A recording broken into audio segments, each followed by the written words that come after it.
Here we go again, gang. Summoning great assistance! Moving in for the attack. Follow me! Got a generator here. Perfect. I'll take it. Planting a bomb! Woo! We're gonna burn this place to the ground! At its core, Highguard is a new mode between two teams of 3 Wardens each. To start, each team chooses a unique base to defend. This is your main stronghold, while you ride out to fight in the open territory to secure the Shieldbreaker. The ultimate goal of the match is to use the Shieldbreaker to successfully raid and destroy the enemy team's base before they can destroy yours.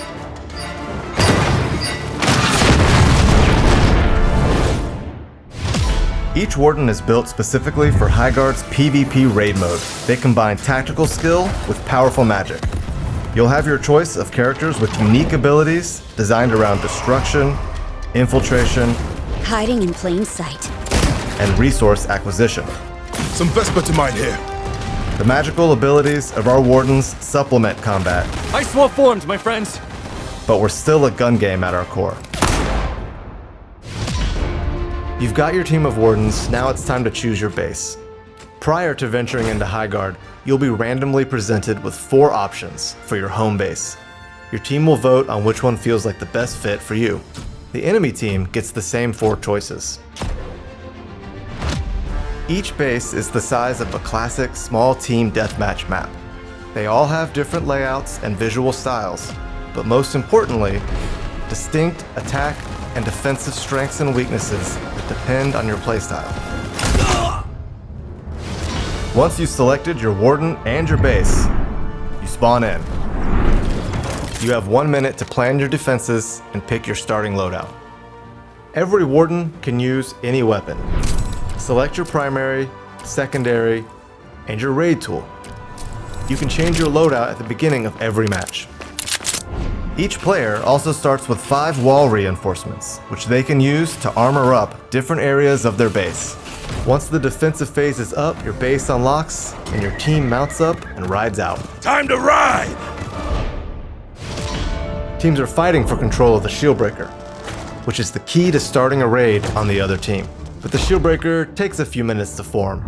During this time, players should explore different points of interest and loot better gear. You can find upgraded guns, Found a saber rifle. armor, better saddles, and magical amulets that are imbued with perks. Weapon chest here. But stay alert. The other team is doing the same, so skirmishes are inevitable. Enemy here. Everyone with me, let's go. Stick together as a team to have strength in numbers, or take a chance and split up to get more loot for yourself. Everyone just remember where you came from. Also around the map are crystal formations called Vesper. Vesper to mine over here. Use your Warden's Axe to mine this valuable resource. You also get Vesper from kills quick, swift, clean, and done. and from successfully attacking or defending a raid. Defusing the bomb! Watch my back! Copy that. If you're not having luck finding the loot you need, Trader Flynn is a great way to supplement your equipment. Whatever you need, I've got it. He can be found in your base or out in the open world, and he will happily sell you better armor, guns, and gear. Appreciate the kindness. So hunt down or purchase the best loot possible and win those skirmishes. I don't start fights. I end them.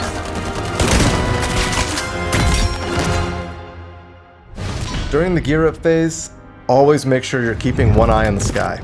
Storm's brewing. Shieldbreaker should be ready soon.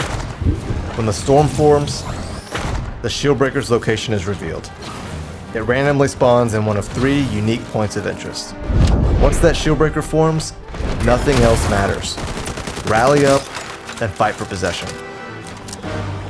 If your team manages to secure the Shieldbreaker, your objective is to get to the enemy base and start the raid. But the enemy team will do everything in their power to stop you from getting to their base. Gang, time to attack.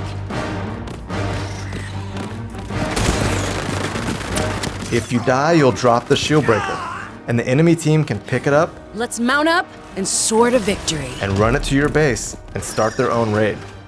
Once you get to the enemy base, plant the Shieldbreaker and start the raid. The raid begins with the summoning of your siege tower that will break through the enemy's outer shield and become your spawn point during the raid. We're getting raided. Jumping back to defend. The defending team will be able to teleport back to their base, so be ready to fight. You better be ready. Once the shield has been broken, the raid begins. The enemy base contains objectives your team will need to sabotage and destroy. But in order to successfully penetrate a well-defended base, you'll need to use your Warden's abilities and your raid tool. Every Warden comes equipped with one raid tool of their choice. You can choose between a rocket launcher for a more straightforward approach, a zipline gun for when your attack plan requires coming in from above, Attacking target B! or a blast hammer when you just want to bring it all down. Path clear. On me. Different tools are more effective for different bases. Once inside the base, your objective is to sabotage enemy generators. Blow this place sky high! Once the bomb is planted, you'll need to hold the objective while the enemy team tries to flush you out I'm defusing the bomb! Watch my back! and disarm the charge. Each base has 2 generators and an anchor stone. If a generator is successfully destroyed, it does 35 damage to the enemy base. If you can get to the anchor stone, which is harder to assault, more heavily reinforced, and has a longer countdown, it completely destroys the enemy base, ending the match in victory. Getting the enemy base to 0 health is how you win the game. This often ends in a generator blowing up, but not always. There are other ways to do damage to the enemy base. For example, planting a Shieldbreaker and starting a raid will damage the base. And it's not just about attacking. Successfully defending your own base will damage the attacking team's base, so you can win with a great defense. If a raid is successfully defended, the game is not over. Damage is done to your base, and that base health does not regenerate. Players will respawn at their base and ride out for another gear up phase. On my mount. Let's ride. As the match progresses, all the loot in the map upgrades. Paladin here. The weapons get stronger, the armor and equipment improves, and the stakes get higher. A match can go anywhere from 1 raid to 4, which means matches can last anywhere from 8 minutes to around 30 minutes, if the teams are really trading raids. Back in the fight! Winning a match will often come down to a clutch bomb plant with a few seconds left on the clock, Someone call for a demolition man. Bomb planted! or a tight team fight with mobility, positioning, and shooting skills out in the open world. So that's Highguard. We're excited for you to try our unique take on this new PvP raid shooter. All you need to know at first is loot up, grab the Shieldbreaker, and raid the enemy base. And stick together. This is a team game. There's lots more to unpack as you start going deeper, but for now, assemble your Wardens, and we'll see you in Highguard.